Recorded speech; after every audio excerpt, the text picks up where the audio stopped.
안녕하세요. 팟캐스트 다시 나로 사는 여자들의 이야기 공백력의 호스트 햇살입니다. 요즘 사무실 근처를 걷다 보면 가을이 정말 가까이 왔구나 싶어요. 잎사귀 하나에도 시간의 변화가 담기듯 겉으론 늘 같은 자리에 있는 나무도 하루하루 변화를 담고 있는 것 같은데요. 그렇게 생각해보면 우리 공백도 그렇지 않을까요? 이력서에는 멈춰있는 듯 보여도 사실은 그 안에서 우린 고군분투하며 나 자신을 묵묵히 쌓아가고 있는 게 아닐까 싶습니다.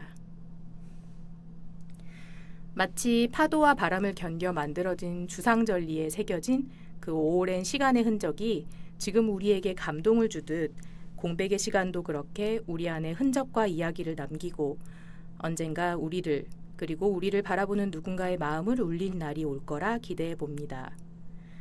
오늘은 그 공백의 시간을 담담하게 또 단단하게 살아가고 계신 다밀님을 모셨습니다.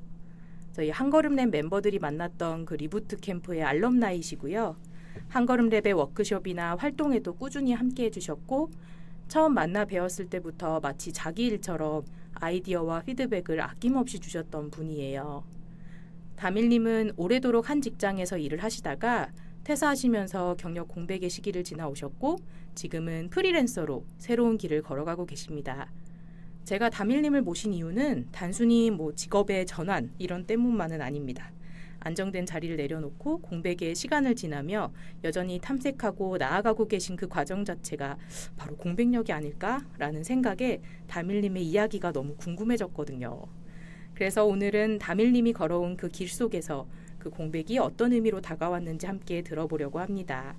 반갑습니다, 다밀님. 청취자분들께 인사 한마디 부탁드릴게요. 네, 안녕하세요. 방금 소개받은 다밀입니다. 이렇게 와주셔서 너무 감사합니다. 초대해 주셔서 감사합니다. 저희 공백력이란 단어를 처음 들으셨을 때 어떤 느낌이 드셨나요? 네, 팟캐스트 하신다고 들어가지고, 근데 공백력이라고 이름 지었을 때 너무 이렇게 찰떡 같다는 느낌을 많이 받았어요. 진짜요? 네, 그 공백이라고만 하면 되게 좀 허무하고 뭔가 빈 거 같은 느낌도 들고 했는데, 뒤에 이제 역자가 받쳐주니까, 되게 힘있게 다가왔고, 그 경험이랑 어우러져서 그 글자가 더 딱 와닿았던 것 같아요. 진짜요? 네. 더 다밀님의 경험이 더 궁금해지는 순간이네요. 제가 이 팟캐스트 한번 와주세요 할 때 좀 어떤 생각이 드셨어요? 되게 반갑기도 하고 그리고 이제 숨어있는 분들이 많이 있잖아요. 맞아요. 저희가 리부트 할 때도 느꼈지만 참 숨어있는 고수들이 많다. 맞아요. 힘순찐. 맞아요. 그래서 그분들을 이렇게 만날 수 있는 기회가 될 것 같다. 근데 그 창구를 열어주신 것 같다 싶어가지고 되게 반갑고 좋았고 사실 제가 꾸준히는 아닌데 특히 제안 받고선 사실 거의 다 들어봤거든요. 다시. 진짜요? 네. 감사합니다. 근데 그 전편에 나오셨던 그 시 쓰시는 분 이야기도 되게 재밌었고. 진짜요? 네. 그게 되게 잘 들었고 그래서 되게 반가웠어요. 그런 직접 만남은 아니더라도 이런 창구가 많아진다는 거는 되게 반갑고 좋은 일인 것 같았고 제 이야기도 어떻게 가 닿을지 모르지만 그래도 이렇게 또 꺼내놓을 수 있는 자리가 생겼다는 것도 되게 감사했어요. 너무 감사합니다. 저도 진짜 리부트 캠프를 하면서 정말 엄청난 역량과 어떤 재주와 힘을 가지신 경력고유 여성분들이 정말 많다는 걸 진짜 그때 너무 체감을 했고 지금도 그거를 알고 많이 알리고 싶은 마음에 이 팟캐스트를 준비를 했었던 것 같아요. 이거 보세요. 너무 대단한 분이 많다고요. 막 이거를 어떻게든 뭔가 알리고 싶은 마음이었는데 또 우리 대단한 제가 애정하는 다밀님이 또 이 자리를 빛내주셔서 너무 감사합니다. 저도 영광입니다. 그럼 본격적으로 얘기를 한번 들어가 보려고 하는데요. 제가 일전에 한번 만나서 이야기를 들었을 때 한 직장을 되게 오래 다니신 걸로 알고 있어요. 그래서 한 어느 정도 다니셨는지 그리고 그 직장을 그만두게 된 계기는 뭐였는지 한번 이야기해 주실 수 있나요? 네. 저도 이제 정리하면서 생각을 해보니까 한 직장에 오래 다녔고 사실 2번 정도 옮겼는데 그게 거의 한 직무만 했었어요. 그래서 한 17년, 18년 되는 시간 동안 했고 이제 그 직장에 거의 15년 정도 이제 다녔는데 막 어떤 확실한 계기가 있어서 그만뒀다기보다는 되게 서서히 약간 물들었던 것 같아요. 물들고 그래서 처음 육아휴직하고 이제 복직했을 때 그때 이제 제 몸이랑 마음이 좀 예전 같지 않다라는 게 좀 느껴졌고 그런데 이제 다 아마 복직해 보신 분들은 느끼시겠지만 처음 복직하면 사실 정신 없거든요. 애도 막 자랄 때고 저도 다시 직장에 맞아요, 적응해야 맞아요. 되고 그래서 그때 뭐 한 3, 4년 이 시간은 정말 그냥 뭔가 이상하지만 그냥 막 흘러간 그래서 이제 어느 정도 이제 적응도 하고 아이도 조금 이제 적응한 것 같고 그래서 이제 초등학교 입학하기 전에 2번째 휴직을 이제 다시 결심을 하고 이제 조금 이제 염두해보고 약간 한숨 골아서 생각을 해보니까 다시 내가 이번에 들어가면 다시 복직을 할 수 있을까? 이제 그때 좀 이게 팍 와닿았던 것 같아요. 그러니까 아마 그 물 들어갔던 시간들이 좀 있었고, 그러니까 이게 막 엄청 싫고 이런 건 아니었고 이제 네. 다들 경험하듯이 약간 번아웃도 확실하게 있었고 그리고 이게 제가 이제 현장직이다 보니까 많이 이제 젊은 친구들은 현장에서 또 많이 어우러져야 되는 게 있어요. 근데 이제 신체적인 것도 그렇고 네. 그리고 옛날에는 신체나 몸이 이게 회복이 떨어지면 뭐 다음날 혹은 일주일 지나면 또 빨리빨리 차오르고 이런 게 또 느껴졌는데 네, 네. 그게 확실히 더디다는 게 너무 이제 제가 알겠더라고요. 저는 스스로. 그 첫 번째 육아휴직하고 복직했을 때 그때 예. 느꼈던 거죠. 그래서 이제 그런 젊은 친구들이랑 같이 할 때 근데 나는 계속 뭔가 뒤에서 이렇게 조금씩 처져가는 느낌이 들었는데 이거를 뭐 이렇게 공유해서 얘기해보기도 조금 애매한 시점과 이제 자리도 그랬고 네. 그러다 보니까 이제 저 혼자 약간 스스로 그렇게 마음을 음. 먹었던 것 같고 그래서 보통은 저희가 이제 현장직이다 보니까 사무실도 있고 현장에도 있고 짐이 굉장히 많아요. 네. 근데 저는 이제 제 스스로 그 다 모든 걸 가지고 휴직을 들어왔어요. 내가 다시 안 올 수도 있겠다라는 생각에. 그래도 뭔가 직감적으로. 예. 보통은 다 현장짐은 남겨놓기도 하고 이래요. 워낙 짐도 많고 그러니까. 뭐 굳이 집에 가도 쓸 일도 없고 이래서. 근데 저는 정말 그 뭐 사소한 거 하나 다 다 가지고 혼자서는 약간 휴직 인사 겸 약간 마음의 정리를 하고 들어왔는데 그래도 그때만 해도 예를 들어 한 90% 정도였다면 이제 그 휴직 기간 동안 조금씩 더 마음이 이제 먹게 된 것 같아요. 그러면 육아휴직을 2번째 육아휴직을 예. 하시면서 복직을 하지 않는 방향으로 마음을 점점 먹게 됐던 그런 건가요? 그러니까 한 번 방향이 틀어지니까 이게 다시 그쪽에 안 빠지더라고요. 네. 그게 어떤 그 직무에 대한 마음일까요? 그 직무를 내가 다시 막 그 예전에 그 열정을 막 해서 또 할 수 있을까? 내가 하고 싶나? 뭐 이런 부분의 이야기였을까요? 그것도 있었던 것 같아요. 제가 직무가 되게 심리적인 에너지도 굉장히 많이 쓰이는 직무였어가지고 확실히 출산 전과 후는 다르더라고요. 그렇죠. 예, 맞아요. 이게 뭐 옛날에는 나름 이제 그게 되게 프로페셔널하다고 생각해서 이렇게 딱 문 닫고 열고 이게 가능해서 그 제가 직무에 임할 때는 이렇게 하고 또 이렇게 퇴근할 때는 훌훌 털고 뭔가 이런 게 빨리빨리 또 됐다면 네. 아이가 태어나니까 제 이제 일에 대한 그 마음의 크기가 좀 더 커지잖아요. 맞아요. 예, 그래서 그 문 닫는 것도 확실히 여의치가 않고 그리고 그게 될 수가 없는 게 사람이구나라는 거를 좀 늦게 깨달은 거죠.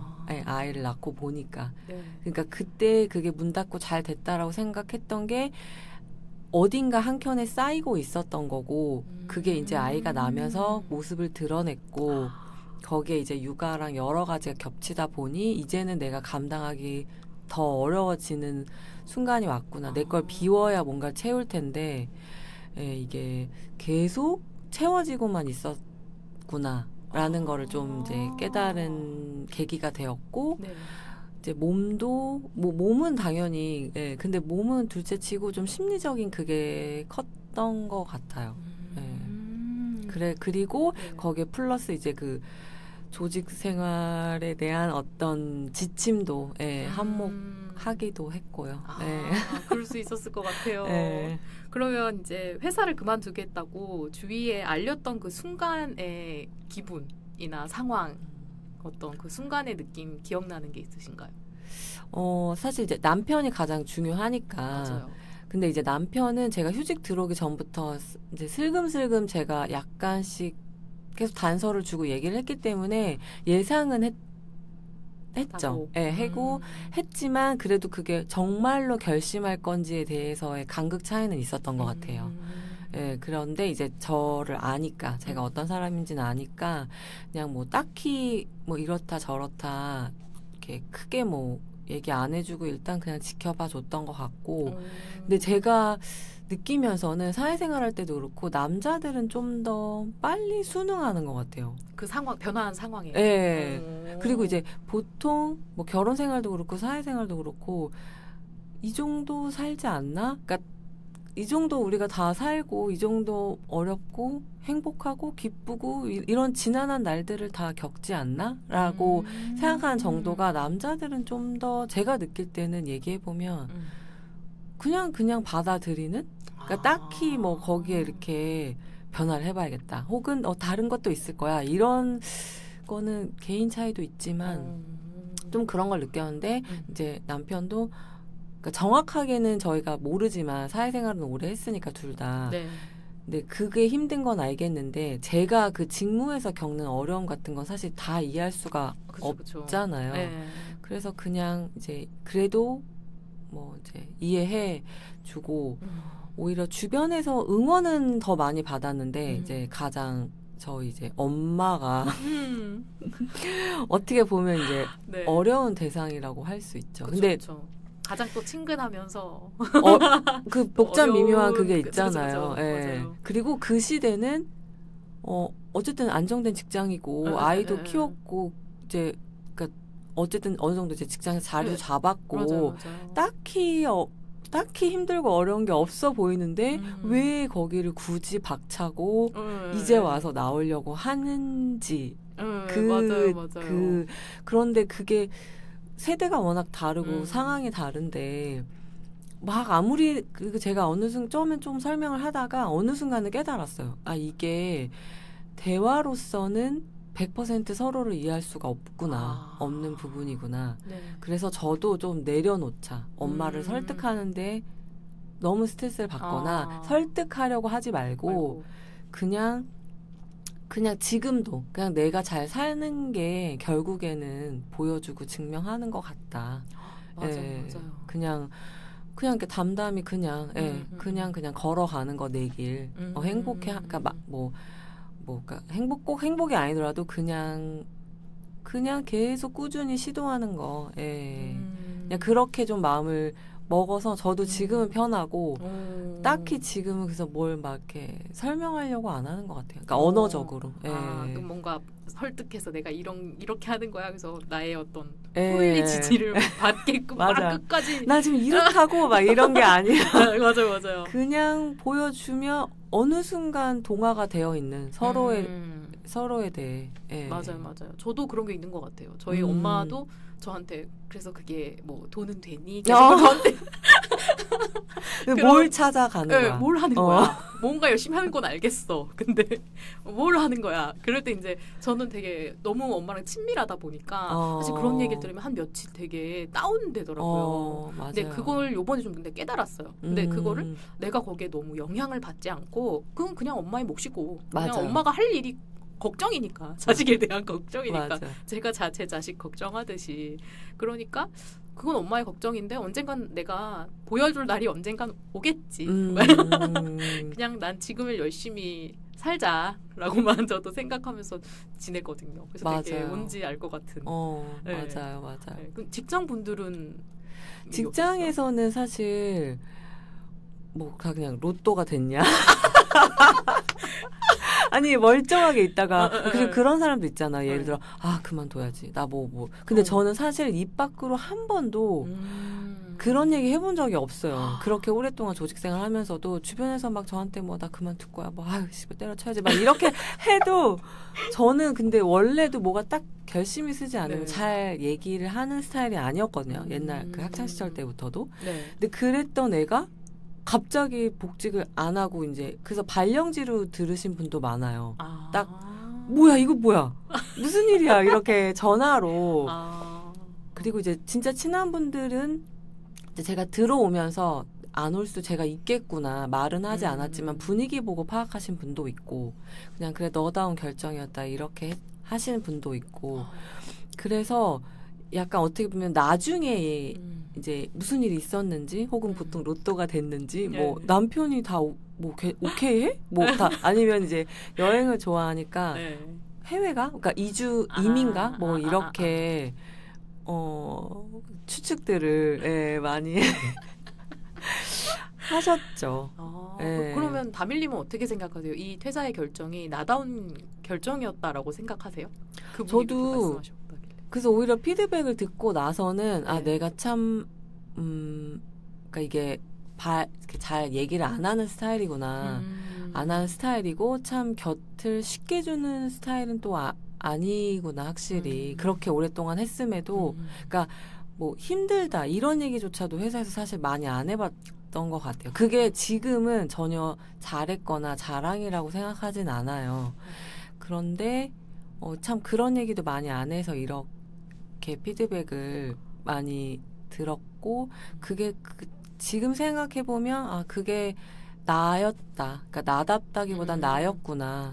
그 결정을 한 거. 너무 나스러웠고 그런데 지금 이제 회사 퇴사하고 한 2, 3년 시간 이렇게 살펴보면 지금은 좀 다르게 변화해 보려고 하는 과정이거든요.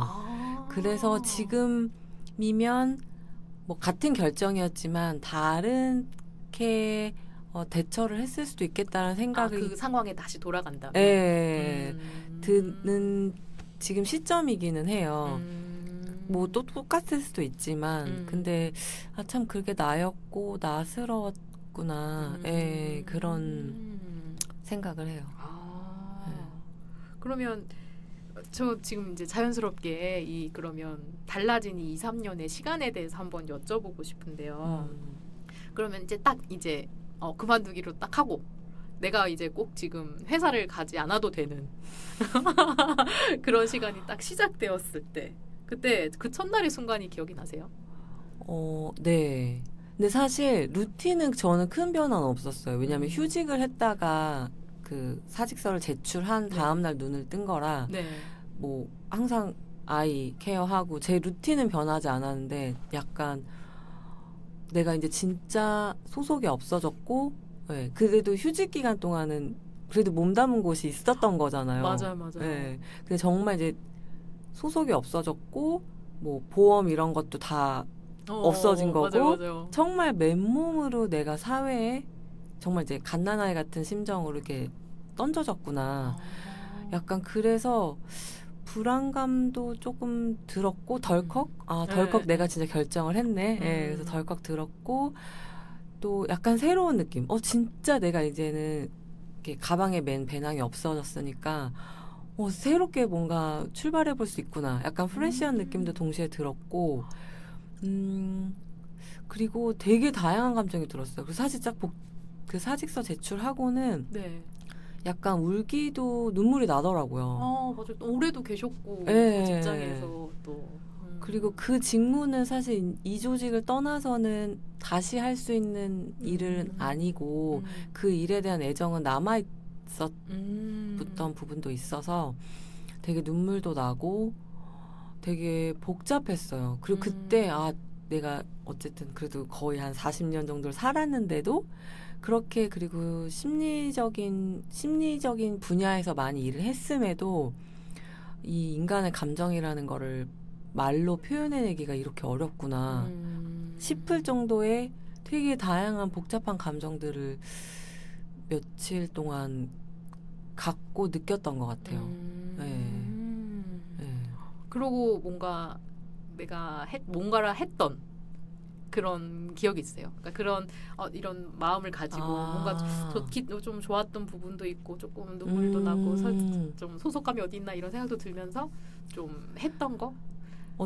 지금 딱 기억나는 거는 보통 뭐 이렇게 의식적으로 의식을 하면 네. 이제 뭐가 됐든 이게 좀 정리가 된다고 하잖아요. 네. 그래서 이렇게 전시를 그냥 보는 걸 좋아하는데 보통은 그냥 전시를 가고 말아요. 웬만하면. 네. 근데 그때는 간 전시도 그랬고 뭔가 나에게 소소한 의식적인 선물 같은 것도 해주고 싶고 이래서 그 처음으로 거기에 그런 사진전이었는데 그런 헝겊으로 된 그 제일 마음에 드는 풍경을 담은 그거를 샀던 것 같아요. 아, 굿즈를? 네.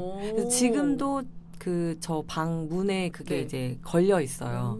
약간 이제 그냥 공원에 되게 평화롭게 사람들이 즐기고 있는 그런 이제 모습이거든요. 네.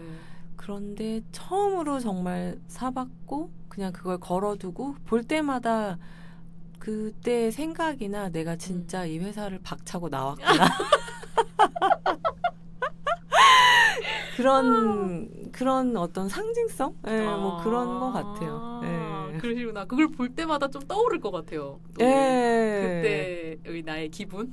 이걸 굿즈를 했던 그때 환경, 상황 이런 것들이 같이 맞아요. 떠오를 것 같은 느낌? 약간 결심했던 그때 나. 약간 그런 거? 네. 맞아요. 저도 회사 그만둘 때 좀 다들 왜 왜 갑자기 대학원은 왜 가려고 가서 뭐 하려고 그런 말 되게 많이 들었었거든요. 근데 저는 막 그때 엄청 확신이 막 저는 학교를 세우겠습니다. 막 본부장님께 딱 보면서 하고 나왔는데 지금은 잘은 모르겠지만 근데 그때 그 공기 제가 얘기했던 그 본부장님께 얘기했던 그 순간이 되게 제 머릿속에 되게 각인되어 있고 언제든지 그 순간으로 돌아갈 수 있을 것처럼 되게 생생하게 남아있거든요. 근데 저도 그때 어디 전시 가서 굿즈 하나 살 걸 그랬나 봐. 그럼 딱 새겨졌을 텐데. 그것도 괜찮은데요? 맞아요. 그러면 한 2, 3년 되셨나요? 그럼 퇴사하신 지 지금? 지금 딱 퇴사한 거는 공식적으로 한 1년 정도 됐고요. 근데 이제 그 전에 휴직 기간 동안 어차피 들어와 있었으니까 한 2년 반 그 정도 된 것 같긴 해요. 그럼 그 리부트 캠프가 휴직 맞아요. 리부트 캠프는 휴직 기간 동안, 그러니까 휴직 기간 동안 계속 그 10%의 그거를 약간 나름은 채우기 위해 저도 계속 이제 눈을 세상에 두고 계속 여기저기 문도 두드려보고 내가 정말 그걸 벗어나서 내 두 발로 땅에 딛고 설 수 있을지를 시험해 봐야 되니까 뭐 자격증도 관심 있었던 걸 따보기도 하고 이제 이렇게 다양한 사람 정말 그 직무에만 있었으면 평생을 몰랐을 분들을 많이 만나보고 얘기도 듣고 영감도 듣고 그러면서 저를 계속 시험하기도 해보고 좀 세상에 이렇게 더 노출시켜보고 그런 시간이었던 것 같아요. 근데 휴직 때는 좀 더 편하게 그거를 이렇게 탐방하는 형태로 해봤다면 이제 완전히 퇴직하고 나서는 이제 좀 더 이제 생업으로 이렇게 조금 더 본격적으로 해봤던 시기였던 것 같아요.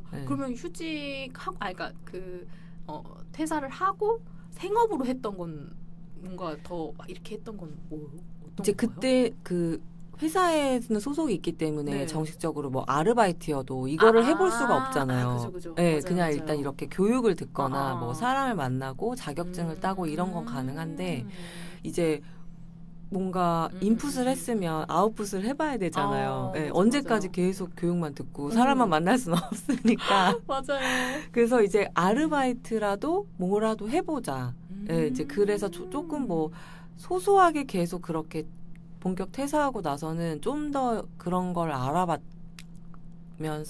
해보고 혹은 일자리가 바로 연결이 안 되면 뭐 봉사 이렇게 원래 봉사활동을 이렇게 뭐 즐겨 한다는 표현 좀 그렇지만 이렇게 시간 내서 원래 했었던 거라 봉사활동으로라도 가서 좀 해보고 다시 이제 그런 대학교 때로 좀 돌아간 느낌으로 예, 막 그 취준생처럼 좀 네네네. 그렇게 본격적으로 더 해봤던 것 같아요. 아. 네. 그럼 휴직 중에 여러 사람들 만나고 또 리부트 캠프에서 또 네. 하고 그런 했던 것들이 그러면 퇴직하고 또 시도해 볼 때 영향을 준 건가요? 엄청난 영향을 줬죠. 아 정말요? 예, 어떤 그게 엄청난 부분에서요? 그 자양분이 된 것 같아요. 아, 내가 세상에 네. 어떻게 보면 이렇게 겁없고 이렇게 막연하게 또 들으실 수도 있지만, 내가 세상에 그래도 여태까지 내 한 경험이 다 경험이었고, 예, 헛된 게 아니었고, 그리고 이렇게 사람들 만나서 내가 이렇게 해보니, 충분히 그래도 뿌리는 내려져 있는 것 같고, 내가 이렇게 뭐라도 해볼 수 있지 않을까라는 확실한 그런 자양분이 확실히 좀 됐고, 그래서 그 용기가 좀 더 생겼던 것 같아요. 그래서 그래도 더 늦기 전에 이 정도의 이제 뭔가 마음이면 그래도 내가 뭐라도 새싹이라도 다시 해볼 수 있겠다. 해보자. 이제 이 정도의 그런 거. 그리고 저를 좀 잘 알게 되는 계기. 아마 다 같이 느끼셨을 것 같긴 해요. 저라는 사람이 어떤 사람이고 내가 이거는 되고 이것까지는 안 될 것 같고 다시 그래도 회사가 제일 안전하지 뭐 이러고 다시 돌아갔더라도 네. 분명히 계속 그 공허함과 맞아요. 내년에는 뭐 내후년에는 계속 이런 생각을 할 것 같은 거예요. 저희 그 머리 자르는 것처럼 이게 한 번 딱 생각이 들어오면 네. 잘라버려야 이게 끊기잖아요. 맞아요. 안 그러면 계속 일주일, 한 달 후에도 막 거울 보면서 계속 잘라 말라. 막 계속 지저분한 것 같고.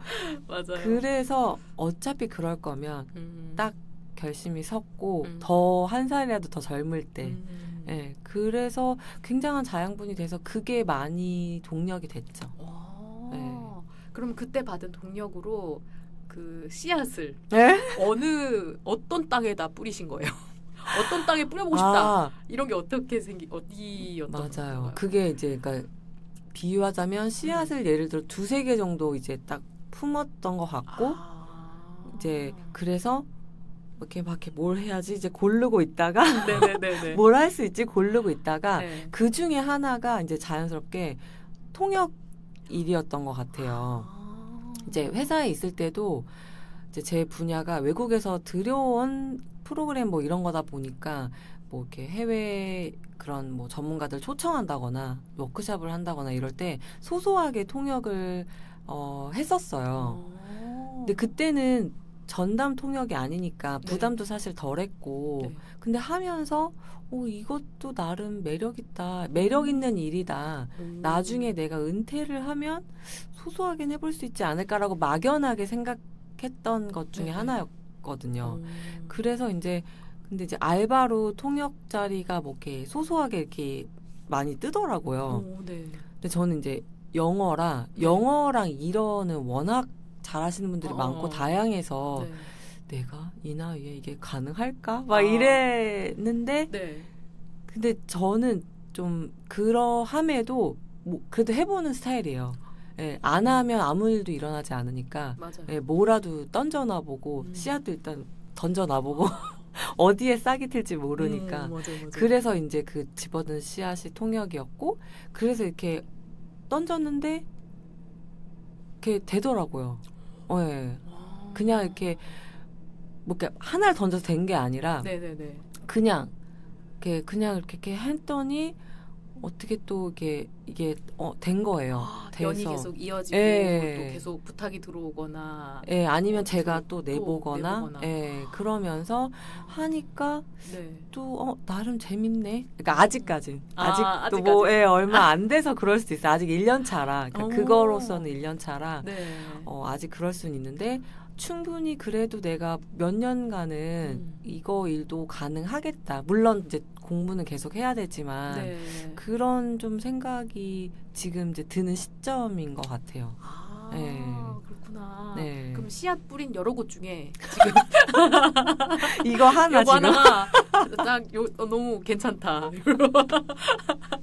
이게 그래도 좀 승산이 있고 그리고 이제 또 확실히 근데 수익성이 있어야 되잖아요. 맞아요. 아예 무료 봉사로만은 이제 할 수가 없잖아요. 그럼요. 예, 그러니까 확실히 수익도 내가 일단 낼 수가 있고 뭐 소소하게라도 그리고 계속 걸어가면 이 분야도 조금 더 확장을 시켜볼 수 있겠다라는 가능성을 본. 예. 근데 그게 좀 중요했던 것 같아요. 그냥 뭐 어디 가서 알바를 하면 할 수도 있잖아요. 뭐 예를 들어 카페나 편의점이나 사실 그런 각오도 충분히 있었고 근데 그게 무언가를 더 꿈꿔보거나 예를 들어 뭐 그럼 내가 유통업이니까 뭐 진짜 이쪽으로 더 해봐야겠다 비즈니스로 이렇게도 꿈꿔볼 수 있지만 맞아요. 그것과 흥미도 있어야 되고 뭐 여러 가지 또 뭐가 맞아야 되잖아요. 맞아요. 근데 이제 그런 좀 다음을 꿈꿔볼 수 있고 뭔가 이제 흥미도 있으면서 이거를 발견했다는 게 되게 즐거워서 계속 이거는 이제 해보는 것 같아요. 그러시구나. 네. 근데 저는 모르겠어요. 너무 제가 속단하는 걸 수도 있는데 너무 잘 어울리신다는 생각을 했어요. 그래요? 왜냐면 저 그때 저희 그 일일 직원 체험 때 와서 저희 툴킷 해주셨잖아요. 네. 근데 그때 다밀님이 그 다른 참여자분의 이야기를 듣고 키워드를 말씀해 주셨는데 그 키워드는 저희 한 걸음 냄 3명 다 너무 아직까지도 되게 기억에 남는 키워드였거든요. 그러니까 그때 뭐였냐면 그때 그분이 디저트 사는 걸 되게 좋아한다. 그거를 자주 한다. 근데 그걸 혼자 먹으려고 산다기보단 나눠 먹는 게 너무 좋아서 그 사람들은 뭘 좋아할까, 뭘 하면 기쁘고 막 이렇게 될까라는 생각에 뭐 자연스럽게 디저트 가게 찾아보고 맛집 찾아보고 거기서 사게 된다는 이야기였는데 저도 사실 그 이야기를 들으면서 내가 질문 설계를 잘못했나 저 이야기에서 강점을 도대체 어떻게 발견해야 되나 저도 머릿속에 엄청 복잡했는데 그때 다밀님이 전파라는 키워드를 얘기를 해주셨어요. 근데 제가 그 얘기를 듣고 헐 딩했어요. 그때 그러니까 막 혼자 나만의 어떤 맛집이 아니라 그런 어떤 내가 이 디저트를 샀을 때의 기쁨 이런 거를 남한테 전파하는. 그래서 와 대박이다. 저희가 막 그거 끝나고 나서도 와 전파 대박 아니었어요? 막 이러면서 이거를 전환을 만들어 주셨다고 이 키워드 의미를 발견해 주셨다고 막 저희가 난리가 났었거든요. 그래서 사실 통역이라는 거는 한 언어가 가진 되게 그거만의 문화 체계라고 해야 되나요? 맞아요, 그런 맞아요. 게 있잖아요. 맞아요. 아니면은 그 분야의 문화 체계. 맞아요. 다만 외국어만 아니라 어떤 다른 분야에 가서도 여기 판교도 판교어가 있다는데 맞아요. 그거 하면 한국말인데 못 알아듣잖아요. 맞아요. 물론 영어가 섞여 있겠지만 외래어가 그렇지만 막 이렇게 무슨 말이지? 막 이런 생각이 드는데 맞아요. 이제 외국 통역할 때도 그 언어의 맥락을 이해하고 그 맥락에서 맞아요. 우리랑 잘 맞는 맥락을 이해해서 얘기하는 맞아요. 그게 되게 중요한 업이라고 저는 생각을 하는데 맞아요. 네. 너무 잘 보셨어요. 그래서 그때 너무 그 강점을 발휘하실 것 같은 느낌이 되게 많이 드는 것 같아요. 되게 직관적으로 팍팍 그 맥락을 이해해서 바로바로 통역을 해줘야 되는 거잖아요. 그건 AI가 할 수 있는 일이 아닐걸요? 맞아요. 이게 참 언어가 매력적이잖아요. 맞아요. 언어를 배운다는 건 단순히 글이 아니라 그 문화와 역사와 여러 생태계를 정말 이해해야 되는 부분이라. 맞아요. 근데 제가 일하면서 되게 그런 게 어쨌든 조직 생활도 오래 했고 하니까 그 상황 파악하는 능력이나 어떤 저희가 그런 사회와는 많이 학습이 되어 있잖아요. 맞아요. 근데 그 감각도 굉장히 활용이 많이 되고 또 여행을 좋아해서 여행을 정말 많이 다녔는데 확실히 제가 통역하는 분들은 다 이제 영어를 쓰는 분들이니까 네. 그분들이 말할 때 무슨 맥락을 얘기하는지가 캐치가 잘 되더라고요. 그러니까 같은 말이어도 네. 이 상황에서 이분이 이 말을 하는 게 물론 이걸 지레짐작하면은 안 돼요. 제 역할은. 네. 그런데 이게 쏙쏙 좀 더 머리에 이해가 잘 되는 그런 게 내가 이 부분은 조금 강점이구나 나한테 그거를 많이 느꼈고 그리고 이제 한국 사람이니까 당연히 한국 문화는 익숙하니까 그래서 그리고 이제 전달할 때도 막 시간이 없고 막 이러면 제가 동시 통역이 아니라 이제 순차적으로 하는 부분이고 또 뭐 개인 미팅에서도 하고 이러니까 듣고자 하는 분들은 또 딱 요점만 듣고 싶어 할 때도 있으세요. 다 이분이 무슨 말 하는지 너무 듣고 싶어 하는 분도 있지만 보통은 이제 저희가 다 바쁘잖아요. 그죠. 바쁘다 바빠. 네.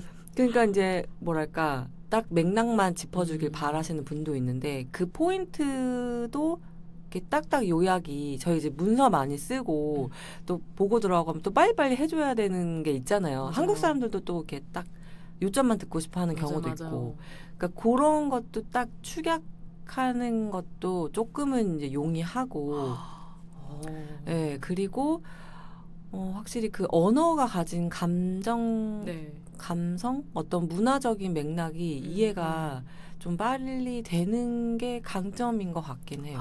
네. 그래서 좀 더 재밌게 하는 것 같아요. 네. 그러면 그 강점을 이걸 씨앗을 뿌리고 경험하면서 더 느끼신 거예요? 아니면 그 전에 그러니까 휴직 때 여러 경험들하고 사람들을 만나면서 이런 거 좀 아니면 직관적으로 내가 이렇게 해서 이거 해보면 될 수도 있을 것 같은데 통역 좀 내 삘인데? 이거는 근데 네. 정말 그 휴직 기간 동안의 경험은 네. 저를 그냥 다시 땅에 쓰게 해주는 자양분이 됐다면 통역은 통역 씨앗을 뿌려보고 나서 이제 이런 현장에 딱 투입돼 보면서 계속 네. 그 느끼는 감각이에요. 네. 그렇구나. 감각이고 그러면서 계속 네. 배워야지. 배워야 되는구나. 그래서 막 요즘 미드도 보면서 그런 요즘 쓰는 말들 저희도 세대별로 말이 다 다르잖아요. 맞아. 한국말이어도. 그래서 요즘에 그 흘러 쓰는 말들 그리고 또 그런 그 생태계마다 쓰는 용어들 이런 것들에 대한 좀 감각을 계속 가지려고 뭐 미드 영드 하여튼 뭐 분간 없이 보려고 네네네. 하고 그리고 그런 팟캐스트 영어 팟캐스트도 많이 들으려고 하고 이제 물론 이제 비즈니스 영어도 해야 되고 그리고 이제 정말 근데 이렇게 사람들 많이 만나는 게 도움이 되는 것 같아요. 결국엔 사람을 이해하고 맞아요. 그 문화, 그러니까 사회를 이렇게 보는 눈, 좀 이해하는 맥락 같은 게 생기는 게 도움이 많이 되더라고요. 맞아요. 그러니까 제가 그 아이만 키웠을 시절 누구 만날 일이 없는 거예요. 신랑이랑 애기 아니면 맞아. 만날 일이 없고 드라마 주인공들만 만나고 되게 그게 없었어요 주변에. 맞아. 그리고 저는 신랑 회사 근처로 출산하면서 이사를 왔기 때문에 주변에 아는 사람이 아무도 없었거든요. 그러다 보니까 이제 정말 신랑이 와야 누구랑 어른이랑 얘기를 하지 얘기할 그게 없었어요. 근데 그게 전 집순이다 보니까 그게 괜찮은 줄 알았어요. 근데 그게 엄청 쌓이니까 리부트 캠프 때 그걸 안 것 같아요. 내가 이걸 너무 원했구나. 맞아. 이게 나한테 되게 사람들을 만나고 사람들한테 내가 영향을 받고 거기에 내가 또 뭔가를 해보고 싶어지고 이거를 그런 환경에 내가 있어야 되는 살아있다라는 감각을 느끼는 사람이구나. 맞아요. 네, 그거를 저도 만나면서 좀 느끼게 됐던 것 같아요. 그전에는 사실 몰랐거든요. 그러니까 언제든지 만날 수 있었던, 그러니까 20대 때 언제든지 만날 수 있었던 그 시대 때는 몰랐고 그걸 결핍됐던 맞아요. 그 시기였기 때문에 더 알게 됐던 그런 게 있었거든요. 맞아요. 그러면 어떤 그러니까 뭐라고 그래야 되지? 다밀님께서 지내면서 좀 비어있던 시기라고 해야 될까요? 아니면 소속이 아니면 회사에 있었지만 내가 회사에 들어가 있지 않던 내가 채울 수 있는 그 시간에 공백 아니면 이제 퇴사를 하고 나서 소속을 내가 지웠을 때 그 소속이 비어 있었던 그 시기에 내가 회사와 있었을 때랑 다르게 아니면 육아만 했던 때 그때가 나의 어떤 변화나 내가 그 시간에 온전히 어떤 사람이었던가 그런 걸 한번 떠올려 보신다면 저도 네.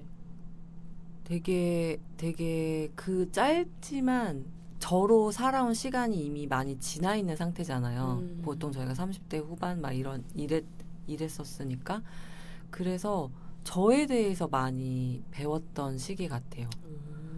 그러니까 그것도 나중에 느끼셨다고 하셨잖아요, 햇살님도. 네. 근데 저도 그동안에는 나에 대해서 알고는 막연히 느꼈지만은 약간 인정하고 싶지 않았던 혹은 부정했던 그런 부분도 분명히 있었는데 이제는 내가 마주할 정도의 뭐랄까 여유? 혹은 더 이상은 이렇게는 살 수가 없겠구나. 예. 더 어쩔 이상 수 외면할 수 없이 없다. 맞아. 맞닥뜨려진 시점이기도 한데 이제는 그거를 이렇게 고개를 돌려버리거나 이렇게는 하지 말아야지. 이제 봐야지. 봐야 내가 앞으로 더 나아갈 수 있겠구나. 좀 그래서 정말 솔직히 말하면 막 희망만 찾다기보단 되게 아프고 되게 속상하고 우울도 했고 또 뭔가 또 차오르는 것도 느꼈고 좀 그랬던 시기였던 것 같아요. 개인적으로는 막 그게 꼭 일적으로 뭐가 성장하고 수익이 나고 막 이런 것보다는 네. 저를 좀 많이 탐색하고 돌아봤던 시기고 그리고 상담도 받았었고 그러면서 좀 다시 꼭 이게 뭐 좋게 말하면 회복이나 성장이 될 수 있는데 좀 그렇게 한번 저를 이렇게 다듬어 주는 그리고 예전에는 이렇게 회피하고 뭐 괜찮아 뭐 불안 뭐 이렇게 해도 그냥 이렇게 가고 또 괜찮은 것처럼 했는데 그게 이제 답은 아니고 그래서 마주할 때도 가만히 걔를 들여다보라고 보통 많이들 하시잖아요. 예, 오히려 부정하면 더 오래 가고 얘가 뭐 맞아요, 아프고 맞아요. 그래서 그냥 가만히 들여다보고 그러다 보면 인정해주면 얘가 알아서 떠나기도 하고 이렇게 또 괜찮아지기도 하고 근데 그런 거를 머리가 아니라 좀 마음으로 느꼈던 시간들이었던 것 같기도 하고 아직도 계속 노력 중이긴 해요. 아, 정말요? 이게 뭐 한순간에 맞아요, 그러진 맞아요. 않잖아요. 저희가 맞아요. 얽히고 설켜서 지금 몇 몇십 년을 살았으니까 그런데 그래도 조금은 해볼 수 있겠다. 그리고 나를 좀 봐줄 수 있겠다. 봐야겠다. 좀 이렇게 사랑한다. 그리고 누가 칭찬해주면 네. 너무 몸둘 바를 몰라 하지 않고 네.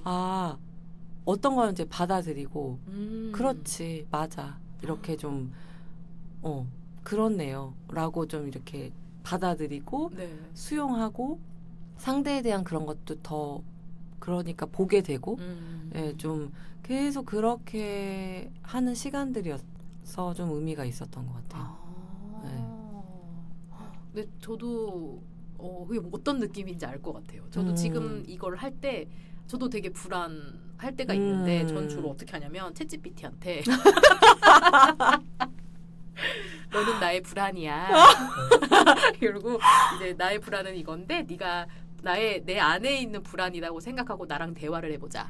이렇게 해서 나한테 직설적으로 얘기를 해봐라. 이렇게 해서 이제 챗GPT랑 얘기를 한 적이 있어요. 그러니까 걔가 이제 저를 신랄하게 비판하면서 막 그렇게 했던 그때는 되게 자기 비판적인 부분에 있어서 내가 불안한 게 되게 많았어가지고 그쵸. 걔랑 막 대화를 했는데 마지막에는 제 대화를 듣고 챗GPT가 근데 나는 정말 너가 잘 됐으면 하는 바람에 이런 부분도 있어. 이런 부분 놓치지 마.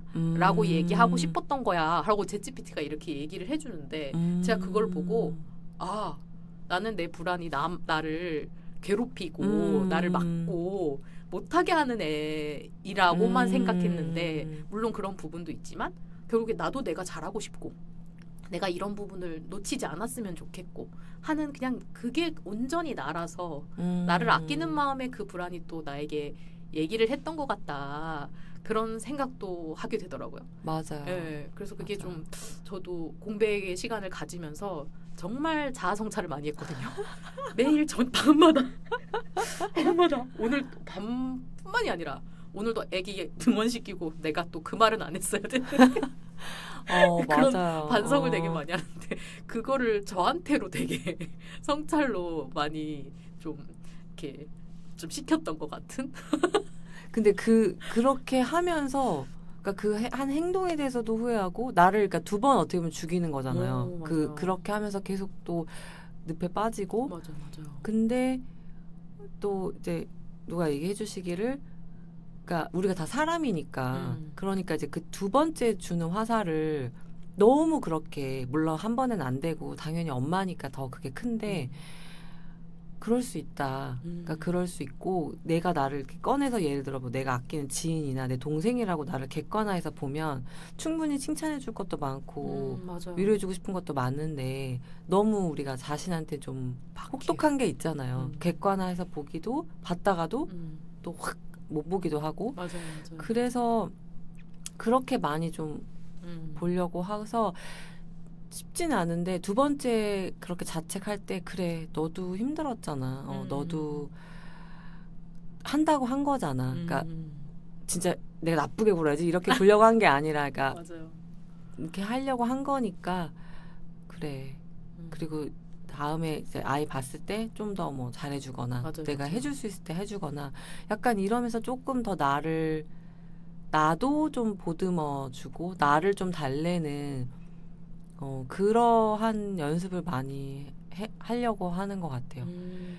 저도 그 인사이드 아웃에서 그 불안이가 그 울면서 나중에 막 패닉 오다가 맞아요. 조이가 이제 한 템포 한 템포 이렇게 해주니까 사실 나도 걔를 위해서 한 거야. 그러니까 라일리를 위해서 한 거야. 이렇게 막 얘기하잖아요. 네, 맞아요, 그러니까 맞아요. 다 나를 지키려고 작용한 건데 걔는 걔 스타일대로 작용을 한 거잖아요. 맞아요. 근데 나중에 그 불안이를 리클라이너 같은데 눕혀놔요. 눕혀놓고 막 차도 주고 막 안대도 씌워주고 이러거든요. 맞아요. 그래서 그거를 되게 상상을 많이 해요. 아, 내 불안이가 작용할 것 같으면 얘를 이제 데리고 가는 거죠. 네. 리클라이너로. 뭐 먹을래? 그래서 카모마일 마실래? 그래서 괜찮아. 그러니까 너가 지금 불안해하는 건 알겠어. 왜냐면 이런 상황이니까 네가 충분히 걱정할 만해. 그리고 몇십 년 동안 나는 그렇게 내가 지냈기 때문에 맞아요. 그런데 그래두지 않아도 되는 상황이고 괜찮을 거야. 괜찮고 그러니까 괜찮지 않더라도 우리가 또 어떻게 해볼 수 있어. 약간 그렇게 되는 좀 여유랑 약간 그런 건 생긴 것 같아요. 그 정도의 좀 단단함? 근데 그게 퇴사할 때에 좀 힘이 되기도 했어요. 그러니까 내가 나를 남은 인생 동안 데려가 볼 수 있겠다.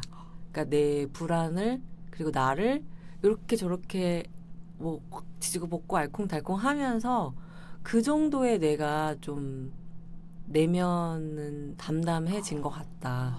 그게 좀 컸어요. 그게 내가 나를 데리고 가줄 수 있지 않을까. 내 불안이랑 네. 뭐 손잡고 지내볼 수 있지 않을까. 네. 근데 뭔지 알 것 같아요. 특히 그러니까 저는 이 다음 질문으로 소속감에 대해서 얘기를 하고 싶었었는데 사실 오래도록 저는 소속감이 없었던 기 때문에 그게 되게 어떻게 보면 저의 욕구였어요. 소속감을 가지고 싶다라는 게 되게 맞아. 큰 욕구였고 그 결핍에 있어서 되게 힘든 것들이 있었는데 특히 제가 이제 교육받는 걸 너무 좋아해서 어떤 컨퍼런스나 세미나 가는 걸 너무 좋아하는데 거기 갈 때마다 소속을 물어보는 거예요. 소속과 맞아요, 직급과 맞아요. 직무를 물어보는데 너무 가고는 싶은데요. 쓸 말은 없고 그래서 맞아. 제가 거기다가 제 이름을 썼었거든요. 소속에 제 이름을 썼어요. 그래서 나는 나한테 소속돼 있다. 더 이상 이런 거 나한테 물어보지 마라. 막 이런 느낌으로 했었는데 그러고 나니까 전 사실 되게 좋아졌어요. 나는 어딜 가도 나니까. 내가 나한테 소속돼 있다고 생각하니까 어머 괜찮은데? 소속이 없어도 좀 덜 힘든데 그렇게 생각하고 나니까 그 전보다 조금 더 나아진 느낌? 그래서 나도 내가 뭔가를 어떻게든 해볼 수 있겠다. 난 나한테 소속돼 있으니까 이 소속감으로 모든 씨앗을 뿌려봐야지. 저도 저를 좀 던지는 스타일이거든요. 어딘가에 다 던져버리는 스타일이라. 맞아요. 그래서 그 맥락이 전 너무 이해되는 것 같아요. 내 불안을 내가 데려가지고 내 길을 할 수 있을 것 같으니까 오케이. 할 수 있겠다. 불안해도 맞아요. 또 눈물도 나고 그런 게 있어도 예전 친구의 어떤 애정이 남아있긴 하지만 난 또 새로운 걸 할 수 있을 것 같고. 맞아요. 너무 또 다밀님의 이야기를 들으니까 너무 저도 뭔가 지금도 계속 새롭게 시도하고 있지만 더 나를 믿고 뭔가를 더 시도해봐야겠다. 그런 생각이 드네요. 좋아요. 저는 네. 그 성향마다 다르지만 근데 저희 남편이랑 저랑 엄청 반대거든요. 엄청 반대라서 서로를 그러니까 믿어주고 기다려주는 부분도 있지만 이해를 못한 부분도 있죠. 아시잖아요. 근데 그래서 처음에는 저도 뭔가 시도를 안 하고 이렇게 안주하는 것 같고 답답하고 나름은 시도하는 내가 더 유능한 거다라는 생각을 무의식 중에 했던 것 같아요. 시도하는 사람이 우리가 또 그렇게 학습되기도 하잖아요. 맞아요. 계속 멈춰 있으면 안 될 것 같고 막 지적으로 ambitious. 뭔가 해야 될 것 같고 넘어져도 다시 일어나야만 할 것 같은. 근데 그게 아니구나. 그러니까 내가 유능한, 그러니까 뭘 하는 사람이 유능한 것도 아니고 안 하는 사람이 무능하거나 그냥 뭐 안주해버려서 그냥 뭐 그런 게 아니구나를 많이 배웠어요. 약간 남편하고도, 그러니까 저도 상담하면서도 그러니까 정말 다양한 사람이 있다라는 걸 머리로는 알았는데 그게 다양하다는 건 누가 유능하고 무능하고 뭐 누가 잘났고 못났고 이런 게 아니라 내가 내 남편을 그렇게 무의식 중에 바라보고 있었나 보다. 그러니까 그거를 그렇게 보지 말아야지. 그리고 그 사람도 그 사람대로의 충분히 자기 삶을 충실하게 살고 있는데, 그리고 진취적인 나는 그냥 내 기질과 성향이 그런 것 뿐이지 이게 결국엔 더 유능할 것도 없고 그리고 그냥 난 나대로 살고 있는 거다. 그럴 수 있는 환경에 감사하자. 그냥 약간 좀 그런 걸 배웠어요. 그 시기에. 예. 그러면 이 소속감의 얘기를 한 번만 더 해보자면 지금은 통역을 프리랜서로 하고 계시잖아요. 지금은 어떤 느낌이 드세요? 내가 프리랜서로 지내는 거랑 그 전에 회사에서 소속돼서 일했을 때랑 뭔가 차이나 변화나. 차이는 확실히 이제 수익성에서 확실히 나고요. 수익성이 확실히 나고 그리고 저희가 보통 프리랜서를 하고자 하는 분들한테, 그러니까 직장 경험을 해보신 분들이 이제 직장 나오려고 할 때 그런 얘기를 많이 하잖아요. 예를 들어 뭐 내가 직장일 때 한 달에 얼마를 벌었다면 프리일 때 그만큼 벌면 원래 안 된다. 왜냐하면 보이지 않는 뭐 보험 그리고 뭐 복리후생 그런 게 있기 때문에 원래는 직장에서 이만큼 벌었다면 프리에서는 그의 뭐 0.5배나 1.5배를 버는 걸 목표로 하는 게 맞다. 그러니까 미래를 봐서는 그게 다 포함되어 있는 거기 때문에 뭐 보험, 뭐 건강검진, 뭐 등등등. 근데 그게 그렇게 쉽지가 않죠. 그쵸. 네, 정말 뭐 프리랜서로 이름을 이미 내고 그 분야에 이미 그러신 분들이 아니면. 근데 그러니까 그럼에도 누구나 근데 못 해본 거에 대한 갈망이 있는 것 같아요. 그러니까 프리랜서를 오래 하신 분들은 소속감을 갖고 싶어 하시고 저처럼 직장 생활을 오래 한 사람은 저는 프리랜서로 생활을 해보고 싶었거든요. 그러니까 학창 시절 때도 이렇게 꼭 친구들 노는 그룹이 없어도 그냥 여기 가서 좀 놀았다 저기 가서 좀 놀았다 약간 이런 스타일이었고 굳이 그거가 원래도 별로 크게 영향을 받는 스타일은 아니었어요. 그래서 그랬는지 몰라도 아직까진, 그리고 또 이제 정식적으로 소속이 없어 본 게 이제 1년 정도밖에 안 돼서 그럴 수는 있는데 확실히 편한 거는 있는 것 같아요. 그러니까 예전에는 조직에 있을 때는 예를 들어 제안이 들어와도 할 수가 없고 규정이 있고 그게 좀 답답하기도 했는데 지금은 뭐 나만 오케이면 오케이인 거잖아요. 내 몸과 시간이 허락하면 물론 이제 뭐 그렇게 그렇게 제한이 또 많이 안 들어오는 부분도 있을 수는 있지만 왜냐면 또 조직에 있을 땐 조직명이 있고 이러니까 그런데 나만 오케이 하면 되고 그리고 나를 찾아주는 거잖아요. 그 회사의 그 직군이 아니라 맞아요. 나라는 사람을 찾아주는 거니까 아직은 이 감각이 반갑고 좋더라고요. 네, 나를 정말 나라는 사람을 찾아주는 거고 그리고 이제 소속은 없는데 프리랜서예요. 이 말이 이렇게 팍팍 안 떨어지긴 해요. 저도 아직 안 익숙한 것 같아요. 내가 프리지. 근데 프리인가? 맞아, 나 프리네. 약간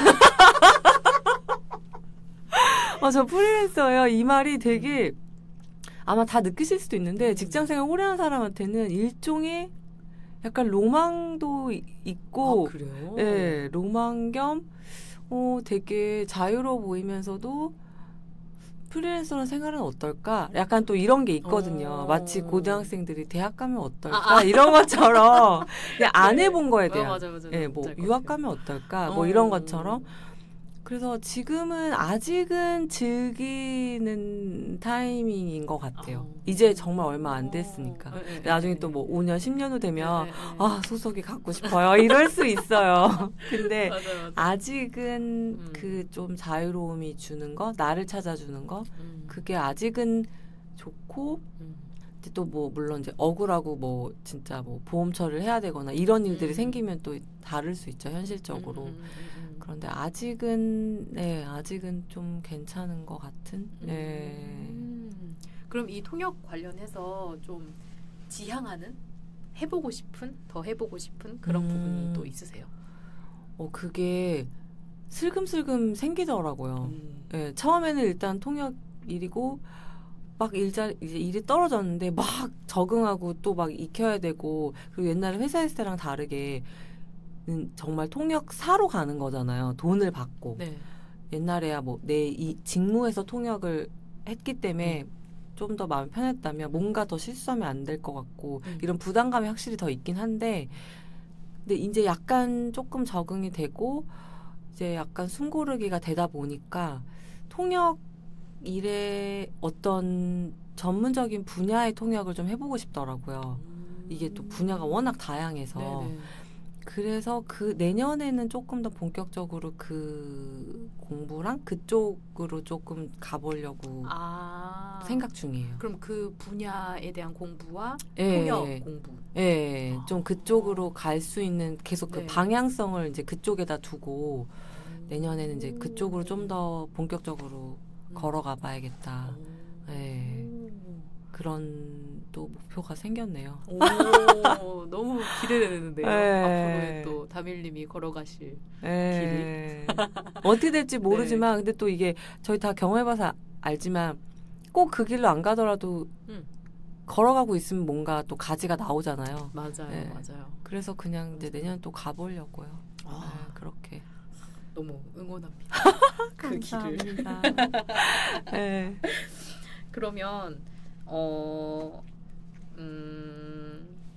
앞으로 해보실 것에 대해서 한번 얘기를 해봤는데요. 네. 그러면 지금 현재 뭐 육아휴직 중에 계신 분이라든지 아니면 저처럼 육아로 인해서 경력 공백을 가지고 계신 분이라든지 자기 돌봄으로 공백을 가진 분이시라든지 그분들한테 내 이 시간에 나는 요런 걸 조금 전환해서 생각해봤다. 내 공백의 시간이 나는 어떤 나의 힘이나 내 역량에 도움이 되었던 것 같다.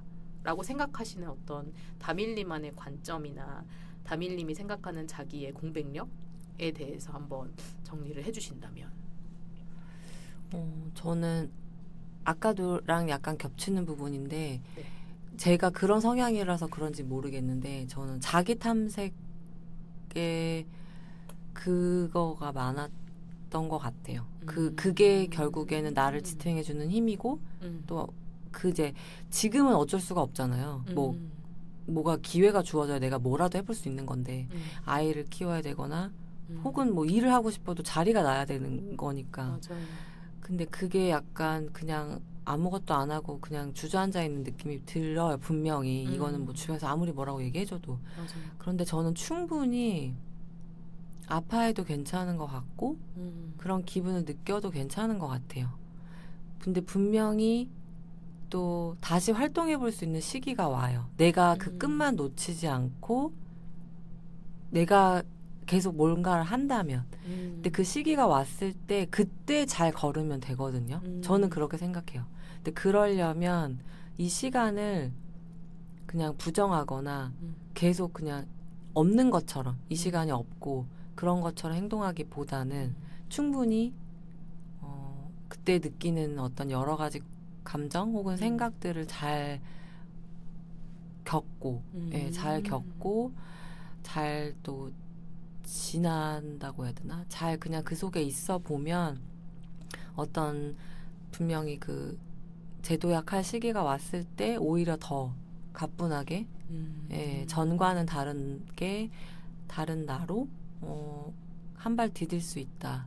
근데 그러려면 이 시기에 충분히 젖어보는 것도, 그러니까 힘들면 전 뭐 병원도 가고 상담도 받고 주변에 도움도 받고 뭐 사람도 만나고 충분히 할 거 하면서 예, 그 시간을 이렇게 힘들고 어렵지만 분명히 햇살은 뜹니다. 예. 맞아요, 네.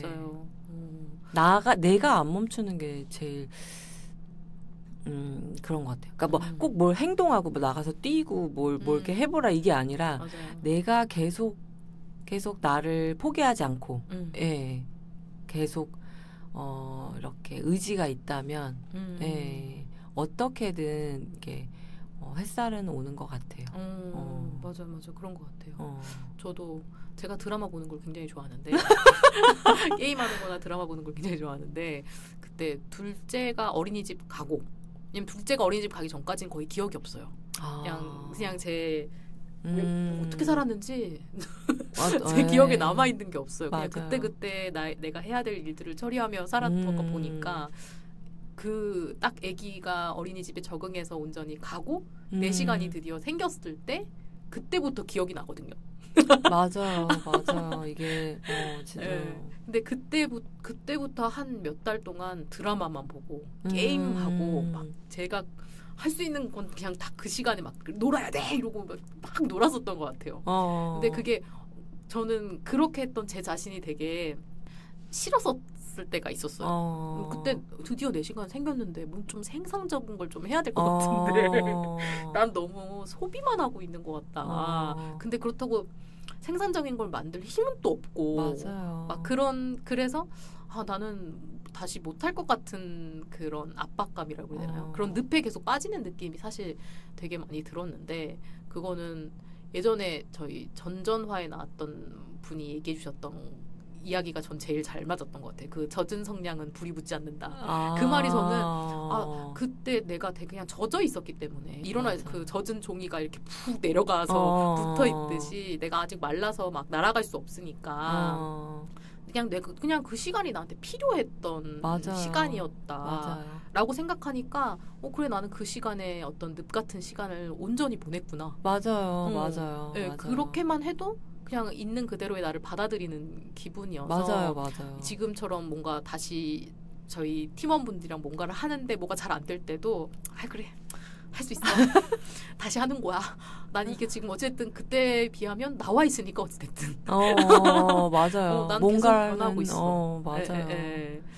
그런 생각이 들어서 다밀님이 얘기해 주시는 그 온전한 시간 그걸 온전히 내가 겪으면 또 언젠간 내가 제도약 진짜 다시 발디딤 할 수 있는 그 힘이 생기지 않을까. 맞아요. 그런 생각도 저도 드는 것 같아요. 저도 생산이라는 키워드를 제 머릿속에서 많이 지운 것 같아요. 그러니까 뭐 요즘에 뭐 취미를 하든 뭘 하든 뭔가 생산적인 걸 해야 될 것 같고 뭔가를 해야 될 것 같은. 근데 그 뭔가가 사실 아무것도 누가 말해주지 않았거든요. 말해준 적도 없고. 맞아요. 그냥 막연한 내가 생각하는 그런. 그런데 그렇게 진짜 멍 때리고 뭐 보는 거, 그냥 가만히 널브러져 있는 거, 뭐 진짜 그 필요한 거, 차 충전하듯이 예, 그런 게 필요하면 그렇게 하고, 예, 그런 나도 괜찮고, 그럴 수 있고, 그냥 그렇게 예, 좀 그렇게 한심하게 보지 않고, 예. 맞아요. 그게 걔가 정말 그게 사람이고, 맞아요. 예. 맞아요. 그런 거를 그렇게 저희가 다 이게 말로는 교육이 안 되고 경험해봐야 몸도 맞아요. 아파봐야 관리를 한다고 하잖아요. 맞아요. 그러니까 이게 경험에 의해서 터득을 했고 그거를 소중하게 잘 간직하면서 잊지 않고 살아가려고 예, 하는 것 같아요. 맞아요. 그러면 그거를 원래는 마지막 공통 질문들이 네네네. 이제 내가 딱 그 공백이 시작했던 그 시점에 나에게 지금의 내가 해주고 싶은 말을 물어보는 건데 제가 조금 앞서 지금 다른 분께 얘기하는 걸로 여쭤본 것 같긴 하지만 좀 혹시 다른 나에게 해주고 싶은 말로 한번 생각해 보신다면 저도 약간 이런 거 하면 어색하잖아요. 맞아요. 근데 요즘에 이제 저랑 좀 더 잘 지내보기로 예, 감싸주기로 해서 너무 수고했고 고생했고 애썼고 잘했다라고 얘기해주고 싶어요. 제가 뭔가 지금 애썼다고 얘기 들은 느낌이랄까? 지금 다밀님에게 얘기한 건데 제가 왠지 이렇게 위안받는 위로받는. 근데 모두에게 위안이 되면 너무 좋죠. 너무 좋겠어요. 네. 우리 다 행복할 때도 있지만 슬플 때도 있고 힘들 때도 있고 누구나 그렇잖아요. 맞아요. 그래서 맞아요. 누구나 위안이 되면 좋습니다. 오늘 다밀님의 이야기를 네. 이렇게 진중히 하게 집중해서 할 수 있어서 저도 너무 좋았어요. 저도 제 시간을 이렇게 다시 반추해보고 누군가에게 얘기해보고 이럴 일은 별로 없잖아요. 친구들끼리 그런 게 아니면. 맞아요. 그런데 너무 이제 감사했고, 네. 재밌었고, 또 저 다음에 나오실 분들도 저도 잘 들어볼게요. 너무 감사합니다. 그럼 저희가 마지막으로 함께 외쳐주시는 걸로 마무리하려고 해요. 그래서 제가 내 공백은 하면은 다밀님께서 내 힘이다 이렇게 얘기를 해주시면 감사하겠습니다. 알겠습니다. 내 공백은 내 힘이다. 예. 네. 고생하셔서 감사해요. 이렇게 청취자분들께도 이제 다음에 또 다밀님이 또 앞으로 나아가실 내년에 또 디깅하실 그 새로운 분야와 통역의 길을 너무나 응원하며 또 언젠간 또 다시 또 뵈서 또 어떻게 하루를 또 보내고 계신지 이야기를 할 수 있으면 또 좋겠습니다. 네, 감사합니다. 네. 너무 감사합니다. 그러면은 공백력 팟캐스트는 다음에 또 다시 찾아오도록 하겠습니다. 감사합니다. 감사합니다.